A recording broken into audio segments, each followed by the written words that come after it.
Okay, well, hopefully my audio is working now. I hope. It looks like it is. Hopefully it is. It's a fascinating and it raises a possibility. There's a lot more going on in terms of predation, in terms of interactions, that we really have very little idea. And that's the next frontier. Oh, shit.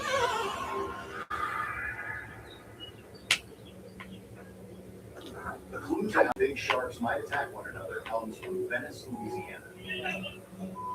On a fishing trip 60 miles out to sea, college student Ryan Whitson captures this footage of a 1,400-pound tiger shark attacking an 8-foot hammerhead.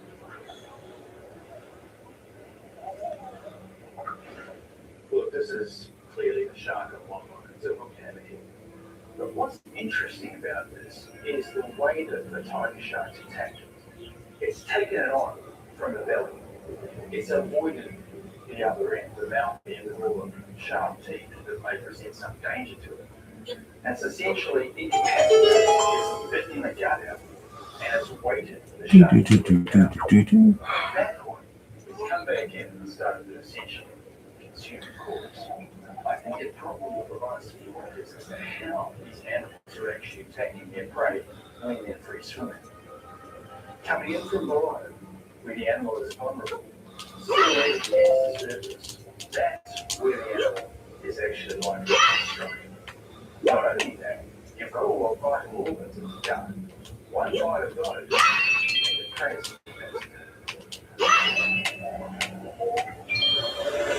next, more remarkable evidence. Simply something interesting inside. Big sharks could be eating each other.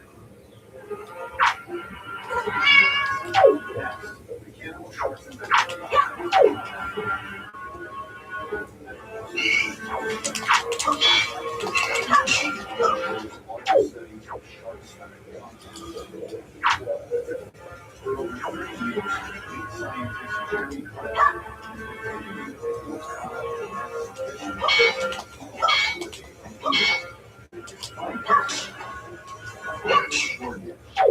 Oh. What do I gotta do? Throw them in those holes? Yeah, it sure looks like it.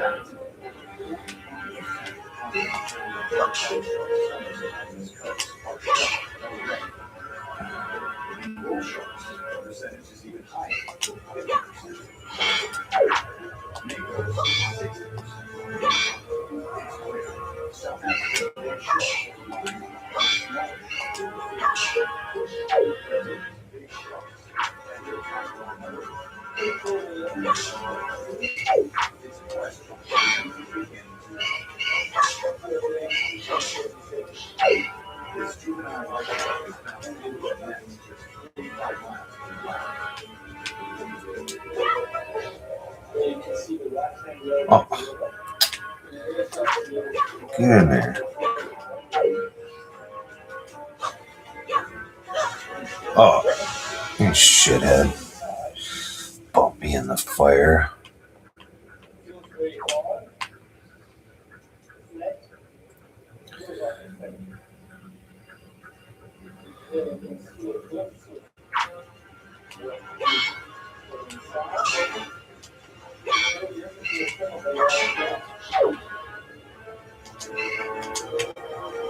Oh.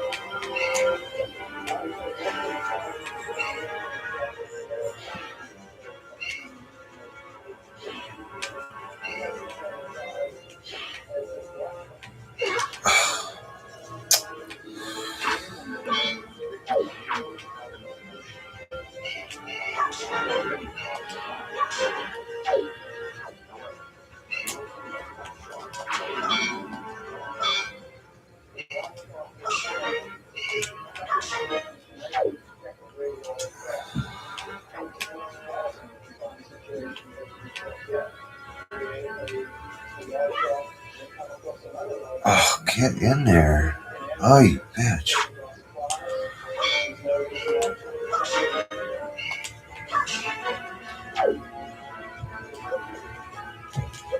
Oh, come on.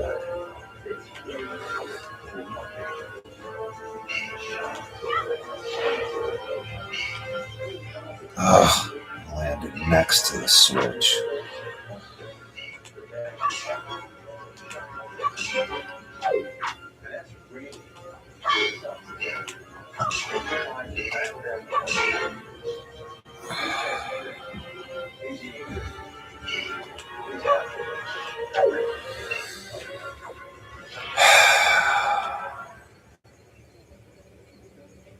Back in Florida, it's a question of science and Goodness.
All right.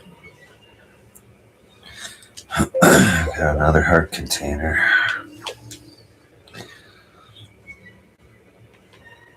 Oh, shit. Come on.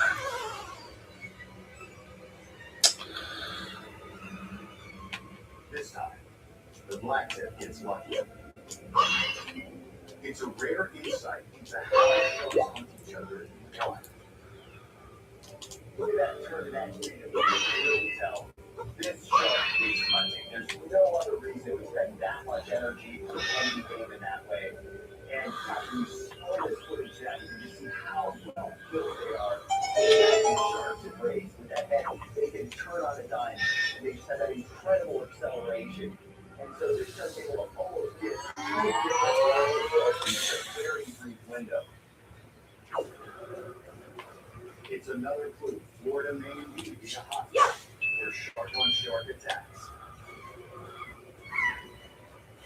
And for Mark, it's another piece in the puzzle. This video, shark-on-shark attacks are far more prevalent than suspected. We're starting to get an insight into how these things happen. Sharks are these incredible predators, and they take advantage of any opportunity that arises. Now, that opportunity can be another shark on a long line. That opportunity can be another shark on a aquarium. But it can also be another free-swimming shark. It thinks it can attack and consume. It's truly showing us that it's a sharky shark world out there.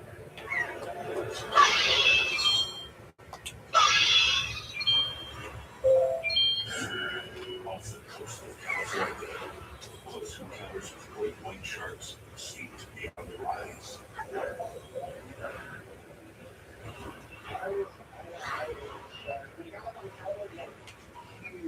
The shark responsible for this attack could be a great white. Believes the great white village will always search for this coast is the way of sharks. There are many more great white sharks in California.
You're such a charismatic mega president.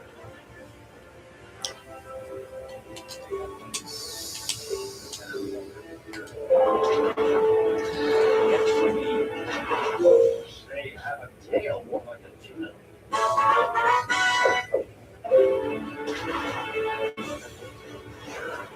Stop getting longer, and they just start getting bigger around. One of the most amazing evolutionary marvels is that the same shark Submarine. Wow, go south from here till you see a miserable looking submarine floating on the sea.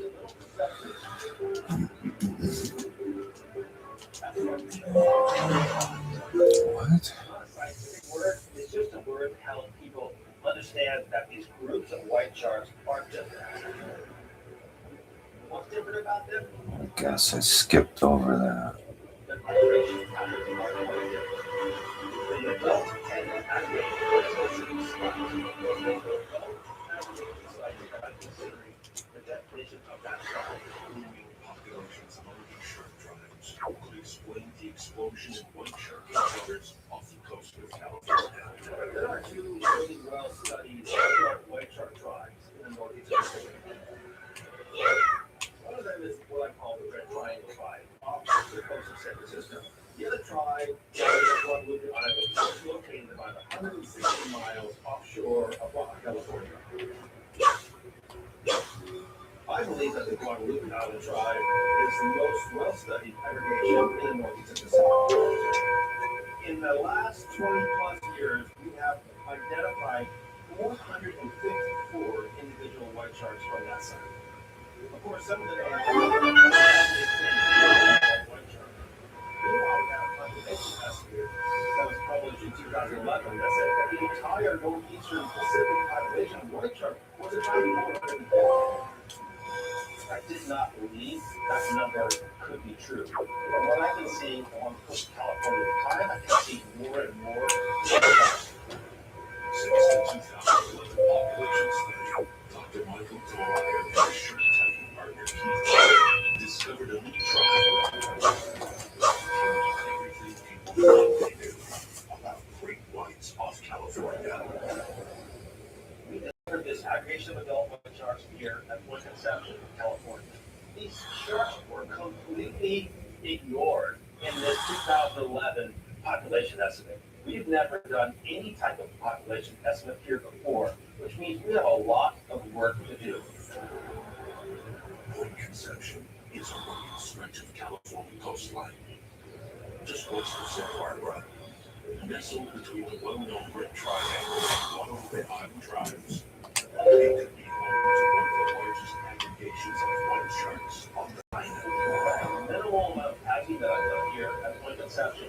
I know these sharks leave this area and they come back to this area. They don't go to Guadalupe Island and they don't go to the Red Triangle. It's a brand new tribe. The discovery of this new aggregation is really huge. The size of this tribe will dramatically impact the overall population estimate in the northeastern Pacific. Now, Bill Meyer calls in his all-star team. The mission to count the number of great whites in the new Point Conception tribe. My name is Shari Patel, and I am an EDMA scientist at the University of Victoria. So my name is Nicole Nathy Lucas, and my friend Meyer and I have been working together for 20 years. My name is Kim Cole, and I'm a shark tagger, and I go out in the field and I locate them so we can capture the shark. We have to do research on them. He and I have been partners in tagging for a very long time. He is the shark whisperer, the shark caller. I guarantee you, Keith on this team will have sharks jumping down the water all day long. The primary mission is to begin the first ever population estimate for at least 20% inside the sharks. We've never done it before. It's going to be really hard for us because we have to start with some strategy. Let's get to work. Go! To count sharks, they have to identify as many individuals as they can. To do that, they have to take a line of shark pictures. The method that I developed for what is really unique in the world. We use the line between the left upper side and the right underside. It makes a very unique fingerprint to identify each shark. In Guadalupe Island, we have the photo ID database that was started in 2003 that have all of the identified sharks. And here in Airport Conception, we're starting from scratch. Creating a photo ID database will help them determine a population estimate for the Point Conception tribe. This method of counting sharks is known as market capture. You just can't count them all. The challenge is immense. You have to come up with methods to estimate how many sharks there are. They begin by photo identifying as many sharks as they can. The picture acts as a tag. Later, on a return visit, victims will survey the sharks and compare with the first. Some they can recognize on the first trip, others will be new. It's the ratio of old to new that helps them estimate the total shark population. So the really important thing is to use this whole view and also trap cameras to try to get images of both sides of the shark. We want to get imagery and we want to get tissue samples for DNA.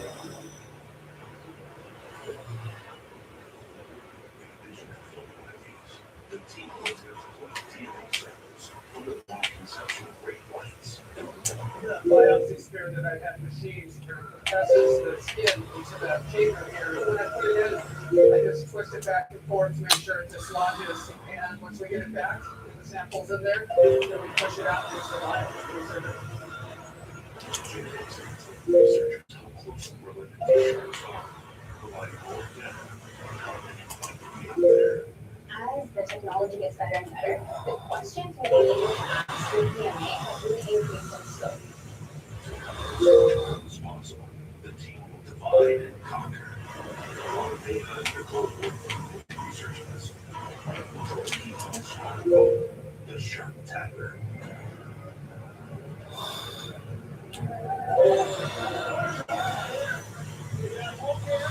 They're very ready when a large white shark comes from the boat. Look at your drop here. You're ready. We got a shark right here. Right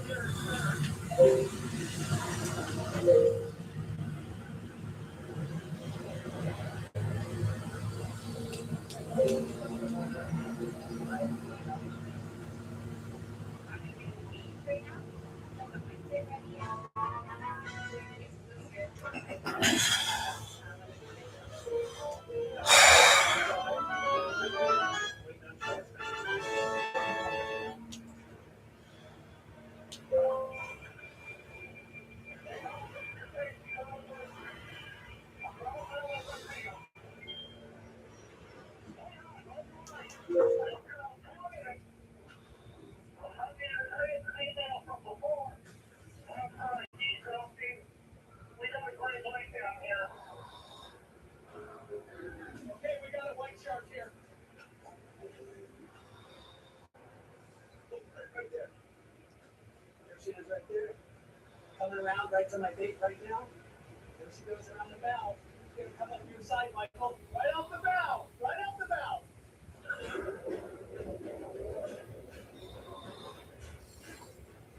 Giant. Giant. Giant. Oh my God. Alright. Where was I going? Michael captures a lift profile shot of this female, and her unique markings are clear. Left side. Done. Here she comes. She's turning back. All right, wait. Since it's south, I'll look for something about a submarine. The three main regions of pigment variability are the gills, pelvis, and the tail. Pigment patterns are symmetrical, so it's important to get pictures of both sides of the shark. We have to start identifying individuals. Once we feel like we've got good imagery of one side of the shark, hopefully both sides, then let's try to get the biopsy. Hopefully we can keep them around for a while and get them out a little bit better. Oh, nice. The shark just made a pass right above the rib cam. Hold on, hold you up, hold you up.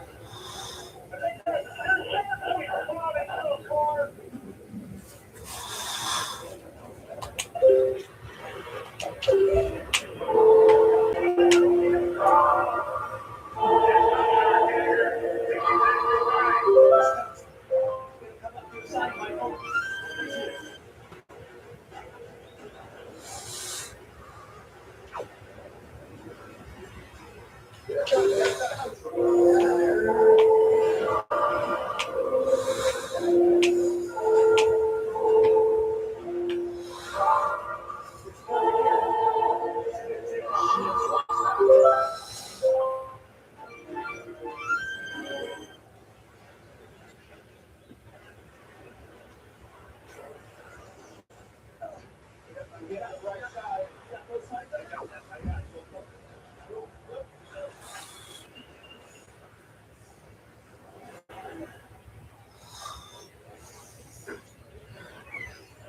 Got it. Yeah! Right on. Woo! Check it out. They get the eye picture and the biopsy from this crazy death. Next one. But there's a lot more to go. There's another one. She's big. Big. Oh, yeah. Oh, he's really a lot of shark food. Michael and Keith struggle to keep up.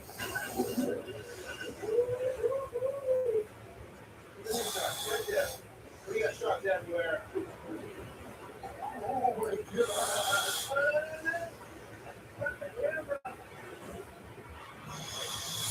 Unlimited 3% cash back from dining and entertainment with the Capital One Save card. Let's just get one of everything. everything.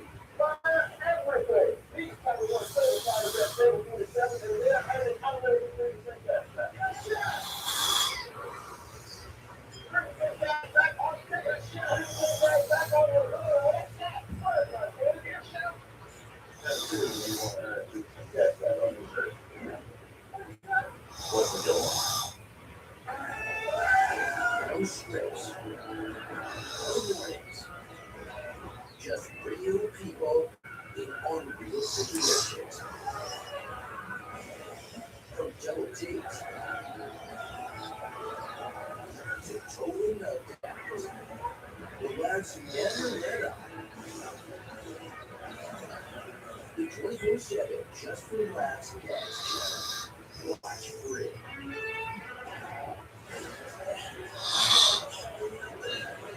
Experience UFC like never before. Get access to your favorite athletes live and free. If you are a Bucs fan, you have to watch. You can't miss a moment because they could end the fight. UFC connected. These are records of critical. This is Bucs TV.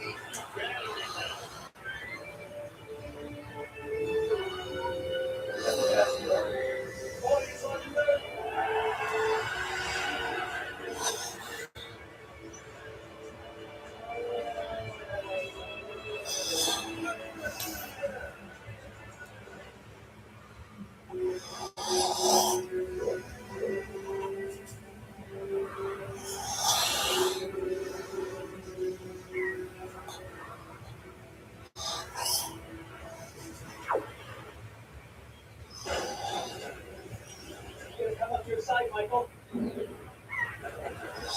Oh my God. I don't know, we think that's 5 different sharks. At least, there's at least all the previous population estimates did not take into account this group right here. That's what we're trying to do. Let's see it on the map right now. Here comes the big one. Look at that. Look at that. These pictures are the very first photo IDs of the early conception white sharks. Total to that left side. Back at the mothership, researcher Patel and a safety diver Watch out for more sharks inside a cage.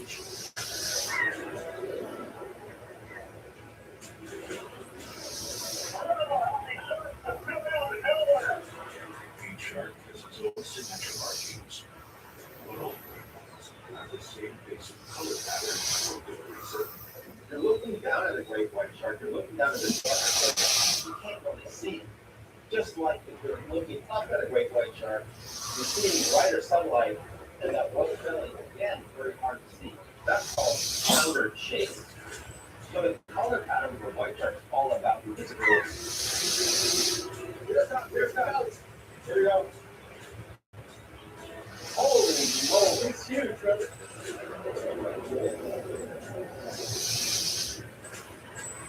Oh my God. No, need the bucket. No, need the bucket. There's another one right there. They're bigger now. Shark. Shark after shark comes in, circles the boat, and is photographed and identified. The goal now is to keep the pictures coming and sorted out later. And this way, we'll have a solid photo of the sharks at one conception. I don't know how many sharks we've seen today. It's been a lot, that's for sure. But there comes bigger of sharks. We're here multiple days, we don't very often keep saying sharks. Because literally we have in mind, we're like, after another out. Wow, here she comes. Oh no, not the bucket. Oh my God, another one. Oh, should have a look out there. We got clips, and putting together the left with the right. It's not easy.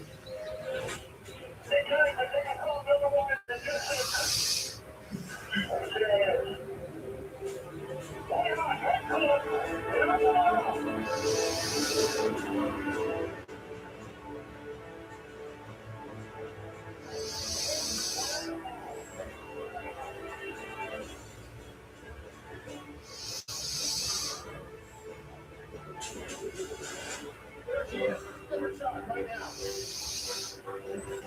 13 celebrating hours documenting one conception trial. Only way I'm gonna get getting a population estimate is just looking at set. Take pictures and see how many individuals you can identify over here.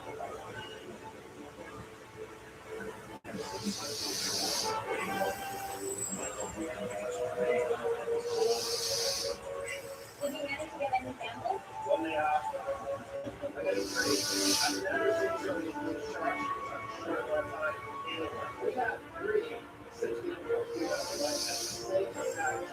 Wow, that's amazing. This is amazing. Our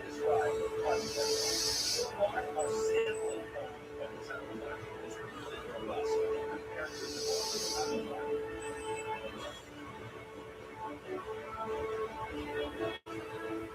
Yeah, that thing is so crazy. It keeps moving.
These males stay mostly separate from females. Here, golden section, males and females are together. My experience like satellite tracking, I found that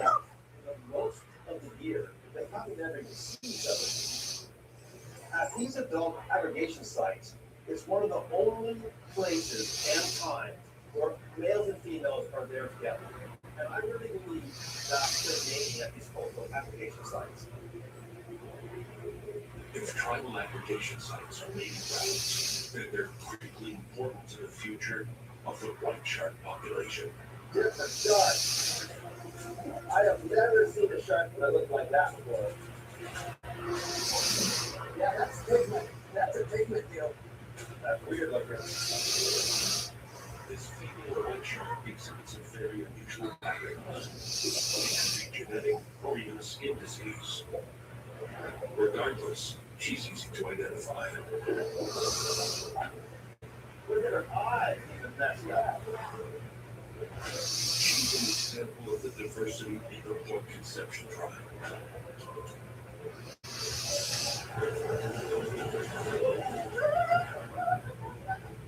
Yeah, I think she was on me.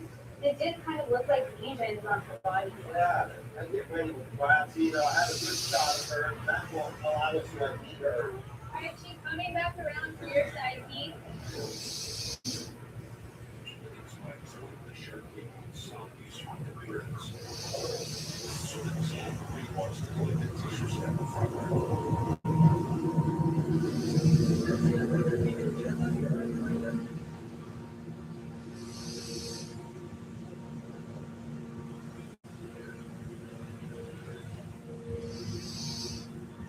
I'm like, find out the patient. This, or this, or this, or this.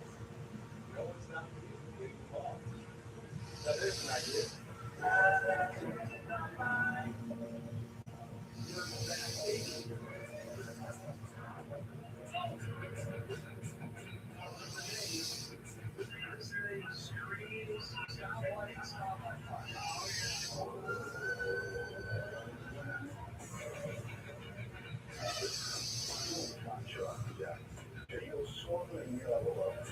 All season long, brace yourself.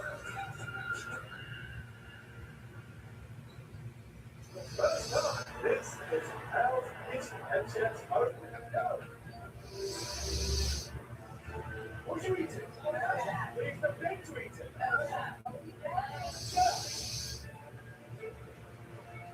We'll sit peacefully. Thank you, chef. Delicious. Well done.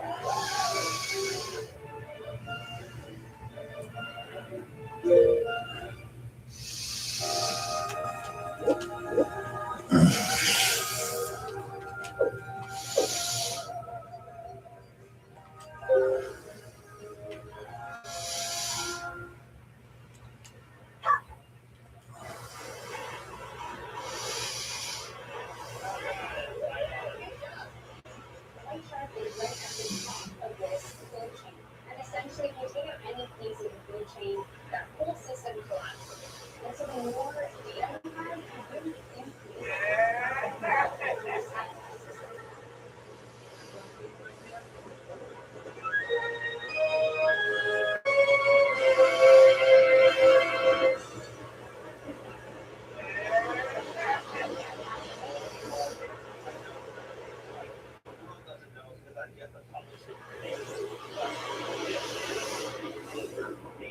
White shark fly.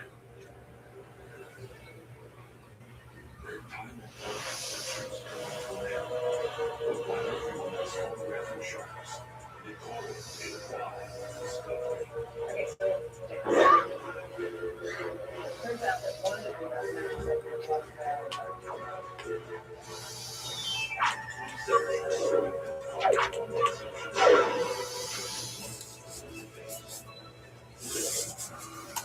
She's a mess. And remember I wasn't even thinking that was going to happen. about, I'm surprised that we're able to take that.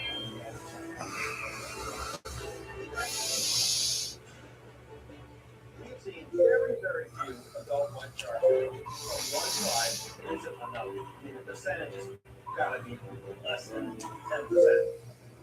So, if we just show up, that's what this happened. Pretty cool.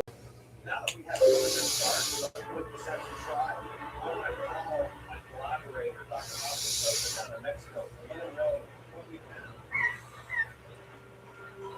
Hey, Oscar, how are you? Hey, how are you, Michael? Well, really good. We just got back from reception. It's a bit of a shocker. One of the sharks was one that's in our Guadalupe. That water shark and one of the guys I'm sure you know what potential we get. It goes with our hypothesis that the aggregation in Guadalupe Island is getting to a number that might be the animals looking for some other new places. And in just 2 days, we saw almost 30 sharks, Oscar. Wow, that's great. I'm really curious to see how that number will match up in our upcoming expedition to Guadalupe Island. If we see about the same or more or less. Yeah, that would be interesting to look for. That might give us some idea if it's, a similar size tribe or not. Yeah, of course, of course. All right, Oscar, then stay tuned. We'll be in touch. Adios. We just wrapped up 2 great days of Point Deception where we saw a lot of sharks. But it's been 10 years now since I did a population estimate for Guadalupe Island. It's really important for us to go check that number in this overall picture of how many great white sharks are there in the Northeast Pacific. Keith and Bayhas stay behind at Point Conception, while Nicole and Michael sail 400 miles south to recount sharks in Guadalupe Island. This great white hotspot hosts the most well-studied tribe in the northeastern Pacific. Back at Guadalupe Island, I've been coming here for 22 years. I can't believe it. This is the best place in the world to study great white sharks.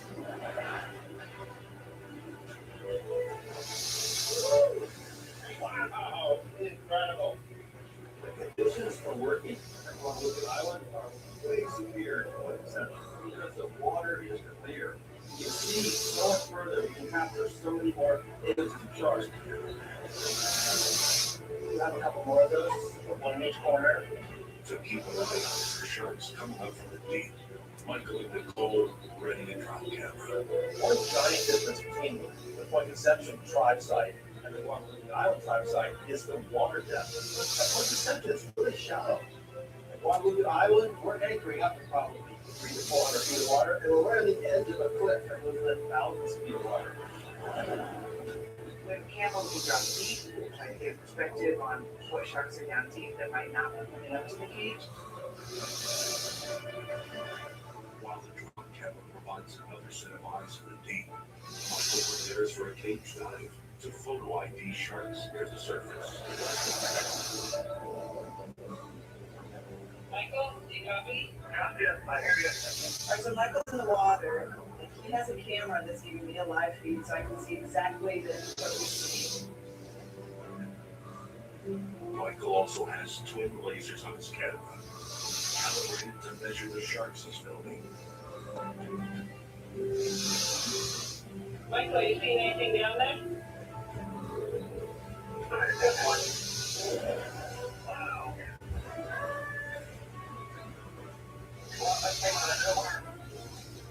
Here's the full male.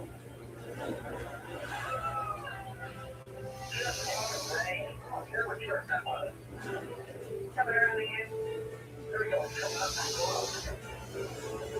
This great white demonstrates a well-documented attack strategy by ambushing with bait at the surface with a vertical strike from below.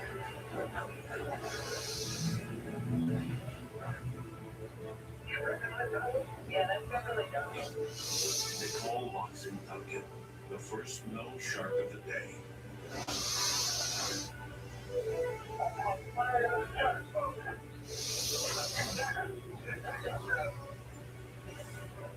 Michael, does that look like a bigger shark? Here we go.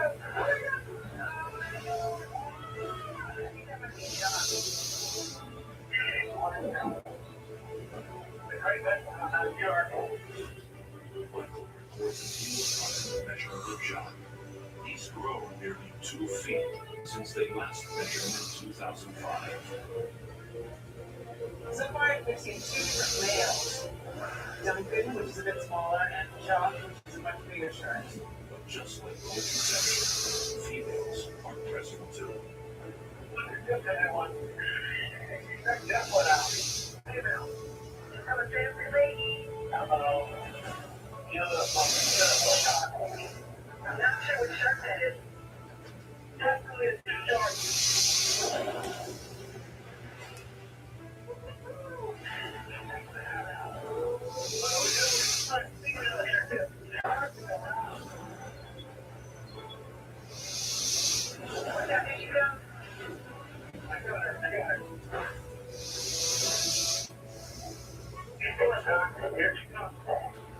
Female great whites tend to be larger than males, and that size translates into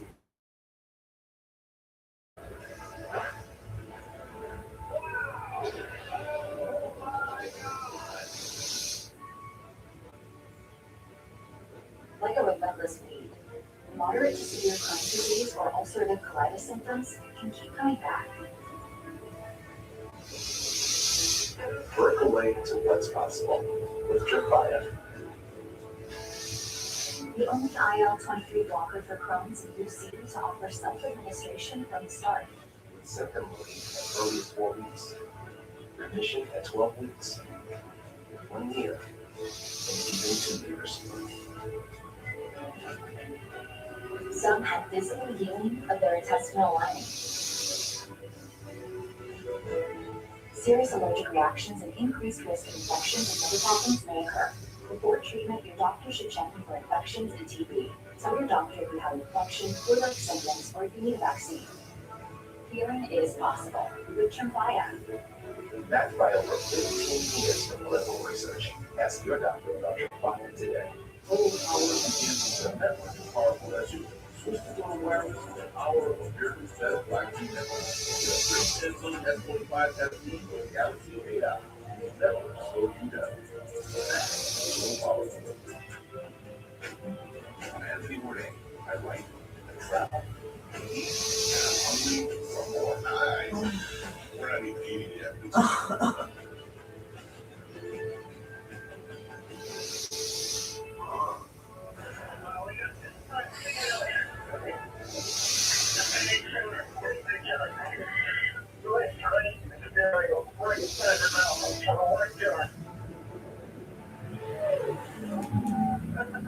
Nice. Our main objective is to identify every single shark that swims past this boat and record whether it's a known shark that's other than our catalog or if it's a brand new shark. And that ratio of known to new sharks is critical in figuring out if the number of sharks is going up or down. Researchers spend most of the day snapping photo IDs of the sharks passing by the surface cage.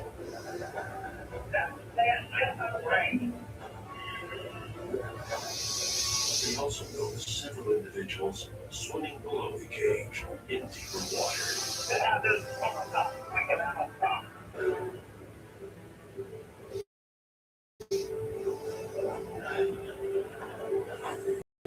Oh my God.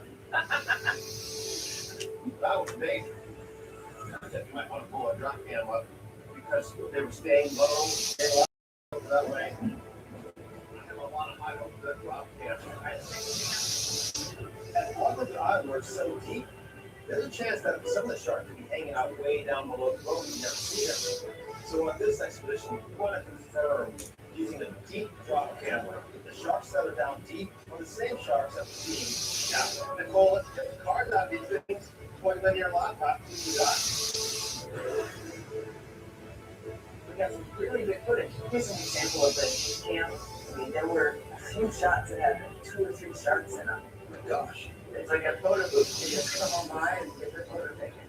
We have a lot more deep cam footage to go through, but we're using it as an assumption that we are equally likely to see any shark at the surface in deep cam. So how do you think that assumption is washing out? I've seen a couple from the surface that we were able to identify on the deep camera. That's great. Well, fortunately, it's only day 1. We've got 2 more days so we can increase our sample size and make this study more robust. As day 2 begins in Guadalupe, Nicole and Michael have a preliminary count of the number of sharks they've identified so far. Day 1 went actually better than I expected. We thought by the end of yesterday we had 7 total sharks, 3 of them new, working later in the night. That number is pretty much doubled. As we're still running through drop cam footage this morning. Deep cam deployed. The deep camera spotted so many sharks that Michael changes the dive plan for day 2. The focus today is going to be the submersible cage. That's at a level that's between the drop cam and the surface cages.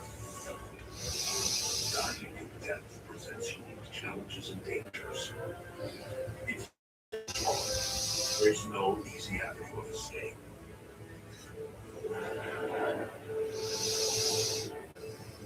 Here we go. Yeah, I hear you. Let's start this.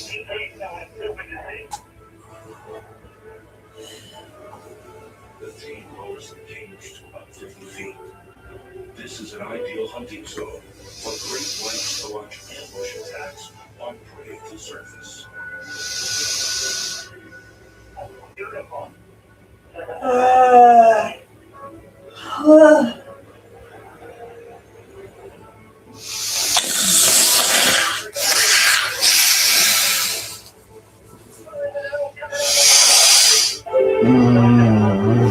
Ow, my arm.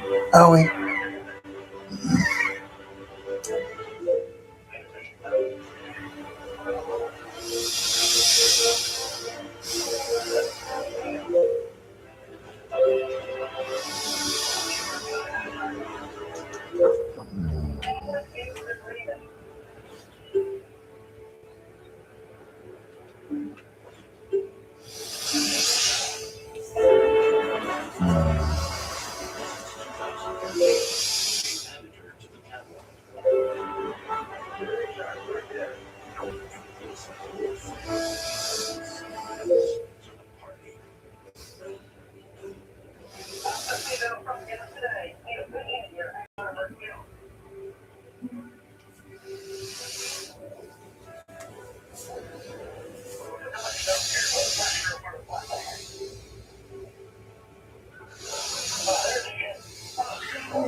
When you choose Castrol with your Walmart Auto Care Center, you can cruise through your shopping list while we rich with Castrol as motor oil.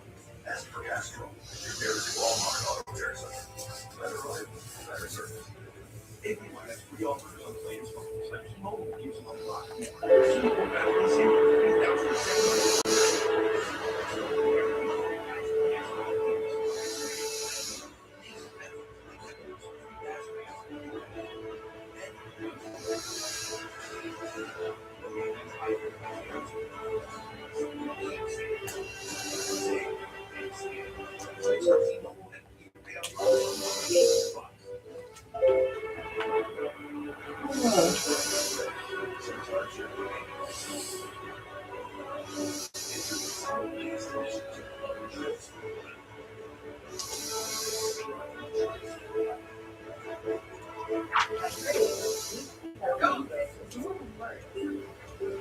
That's why we built the most advanced localization platform for global businesses. Great. Speak the language of customers everywhere.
Check out this video here called Full-Size Sailboard Gun and a Carnival and viewer sent us this video of the storm slamming their home. Another viewer in a carnival after a trampoline blowing down the street, and then had a car in the middle of a downpour. You can see the trampoline there circled in red. News truckers followed us out on the roads this morning because it's an impact day again today. Roads right now, not looking too terrible out there. Definitely a little bit shiny with some raindrops on the windshield, but being aware we have seen ponding on several roadways already. Let's get right to your Winter Stadium run. Who's tracking more storms today, but not as severe as yesterday. Yeah, it's one of those things where it won't be as bad as what we had on Tuesday, but still some backyards could get rocked later on today. It's just some morning rain and rumble this morning, nothing severe. If we get sunshine today, that's the key to the magnitude of our severe weather threat later on this afternoon and this evening. Right now, we're expecting a mainly cloudy sky, but after about 4 or 5 o'clock, yes, the risk is there for more severe weather to return to the area. Tornado threat is really low, but not zero. Biggest concerns, hail and wind and flooding. Localized high water is looking likely. We'll find it all out for you with forecast in just a minute. Now to the war in Iran. President Donald Trump said the second round of talks with Iran could happen within the next 2 days. But right now, with what's been after the ceasefire, our resolution remains unclear this morning. President Trump told ABC News he's not thinking about extending the ceasefire. And other interviews, he told reporters the second round of talks could happen by tomorrow, and that the war is, quote, very close to over. Vice President J.D. Vance is leading negotiations with the Republicans, and President Trump doesn't want to make a small deal with the country, but a grand bargain. The reason why the deal is not yet done is because the president is where Iran doesn't have a nuclear weapon, Iran is not a big factor in terrorism, but people in Iran can thrive and prosper and join the world economy. The White House is acknowledging the impact of the war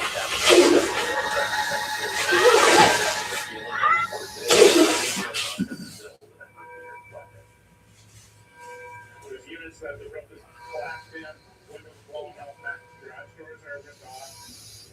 A possible tornado in Waukesha. Looking at the full scope of the damage that daylight is revealing this morning. Not all the time, but when big trucks are involved, that can be huge damage. And for never all too very long. We have a talented team that knows trucking cases and knows how to fight and win. We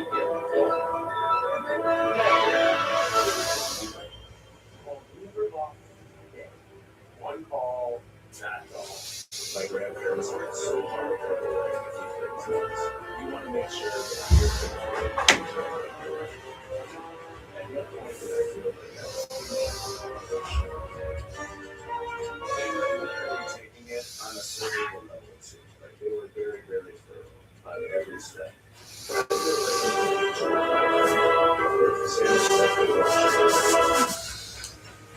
I feel like my house is great. Folks, why are they prepared? We stand ready.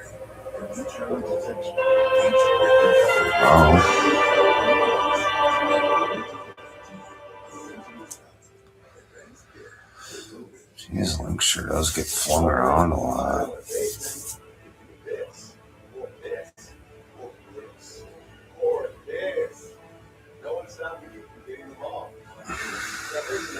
Test the courage of men. Was able to overcome the trials and be acknowledged to be a true hero. Why then will that hero?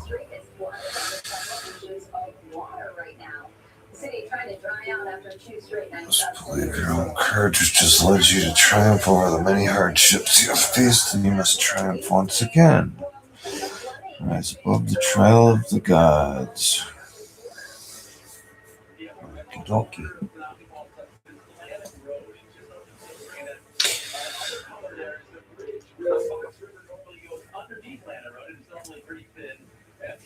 Check out how wide it is running. Wider than normal, and that's now filling up onto Landon Road, and many of the driveways here on Landon Road are flooded out. You see that authorities do have the street blocked off, and the water getting. Are you in the bathroom? Maybe. Those driveways, and it is You in the bathroom? closed here just north of Silver Spring.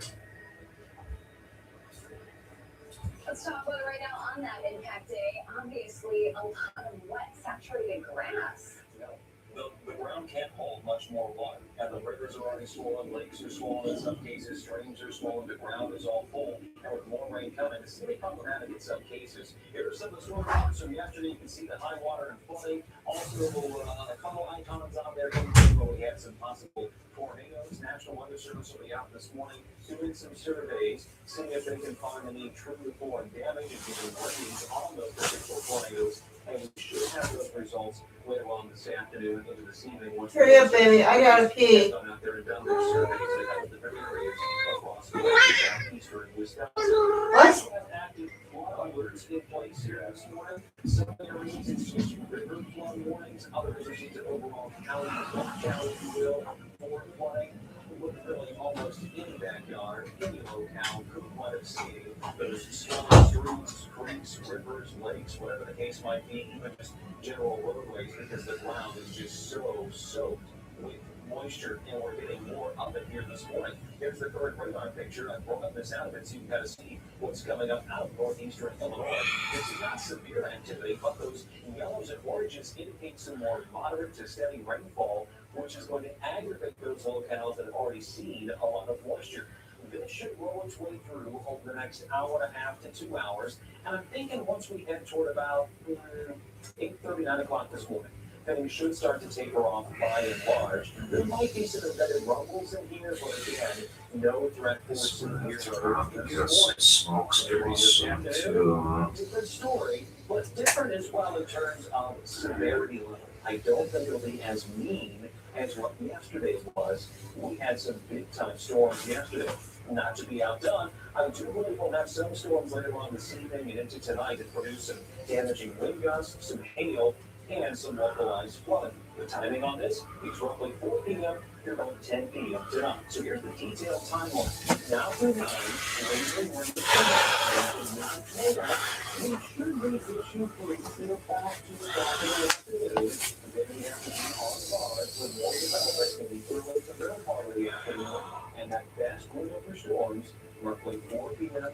to about 10 p.m. tonight. They're making some storms. Midnight tonight. But before we can, and that's when we look at should be going to a good future gas. To put all that together, they brought this one showing the rain and this will happen here. There's only one window around midway. I believe top up to 1 or 2 in the early part of the afternoon. But once we get 4 o'clock, that's when we have to be on guard.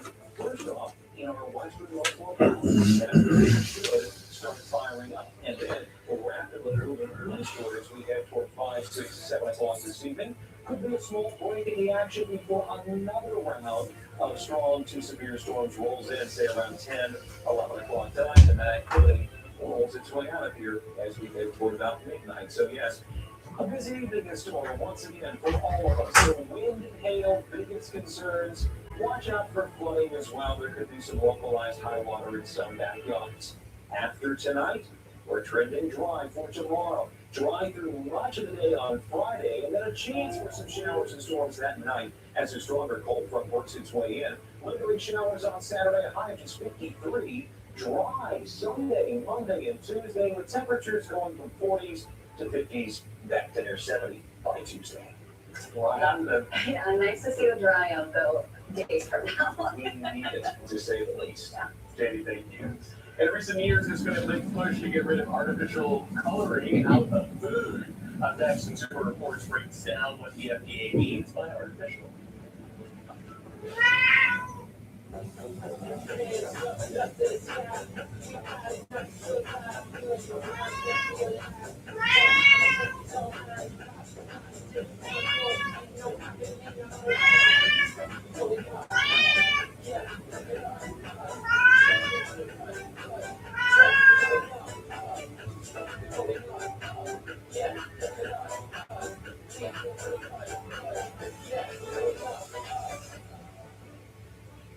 Every new cabinet, we're proud to say that every single part of our process is held to the highest standard. Our experts remove their own cabinet doors and drawers. We then replace all of your existing cabinet boxes in the custom designed doors that match your kitchen's design and vision. Whatever your kitchen needs so that it can be remodeled. Go now and get a free premium countertop and kitchen rebasing floor. Payments as low as $195 a month.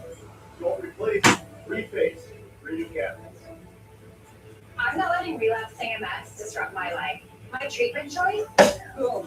That's Kickham Steps. It's proven to reduce relapses and slow disability progression. Plus, you're the only piece of treatment I can hold. Or take with me. That's Zelda. No pre-treatment with steroids for infusion days. It's an auto-injector pen that's just one step. Don't take if you've had an allergic or life-threatening reaction to Zelda or have hepatitis B. You'll be tested for Hep B before treatment with a quick return. Serious side effects including infections and PML, a rare brain infection can occur and may be fatal or cause severe disability. Tell your doctor about your medical history, including liver problems, plans for vaccines, and pregnancy. It's not known if it will harm your unborn baby. You'll be monitored for a decrease in certain antibodies and liver function, as it may cause liver damage. Most common side effects are upper respiratory infection, headache, and injection reactions, including swelling, itching, pain redness, fever, headache, muscle pain, chills, and tiredness. Ask your doctor about Kikimsa. Boom.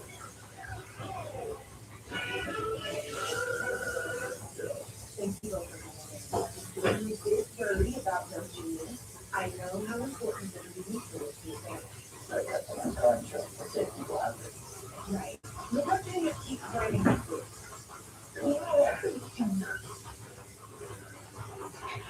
Well, let's see what's going on. He did not. Only pay for the gene.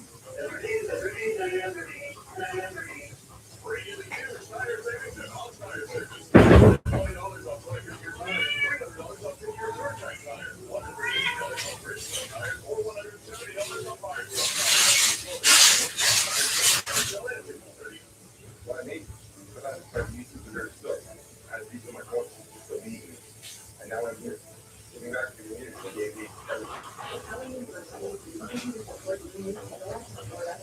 What can we do? That sharp filter in that you feel when you eat whole foods. That's the thing. You're experiencing an exponential layer. You just like over the you generate with everything. I recommend it. I don't know more than 4 hours anywhere. Over range to about 2.5 inches of rainfall, and there's a lot more rain left to go if you go into Saturday and Sunday. So far for the month of April, we're shy of 6 inches of rain in Milwaukee. Typically for the entire month, 3.86 is a solid There's no single color from labels doesn't mean what it says. This morning, Consumer Reports looked into a recent change the FDA made that has consumer advocates worried food labels are about to get a lot more confusing. You've probably seen it on countless food labels. No artificial colors. Seems straightforward, right? Or they use food and drug administration policies where it's not necessarily the case. The simple version of the FDA recently redefined what no artificial colors mean from food labels. Until now, the product made that claim, it meant there were no added colors. Now, the only colors now that count as artificial are the specific categories of B and C dyes, petroleum-based dyes, like chlorine, yellow 5, and 2. Any other sort of added color is a matter. Take titanium dioxide. It's synthetically produced and used to add brightness and brightness to foods like How many candies and packs of cheeses. cigarettes do you think they should get? What kind of ticket do you want? What kind of ticket do you want?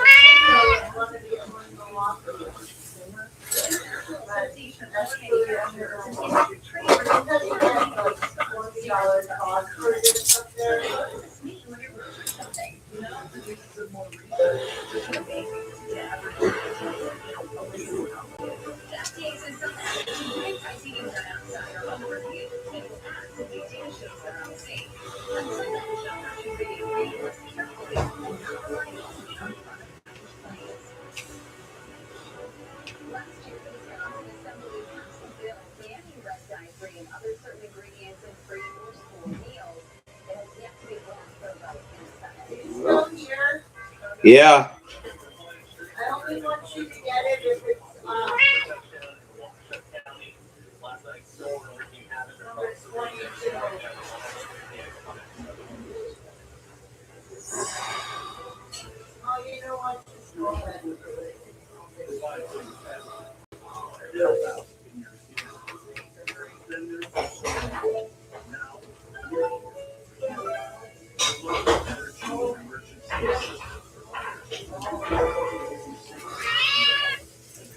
Yeah.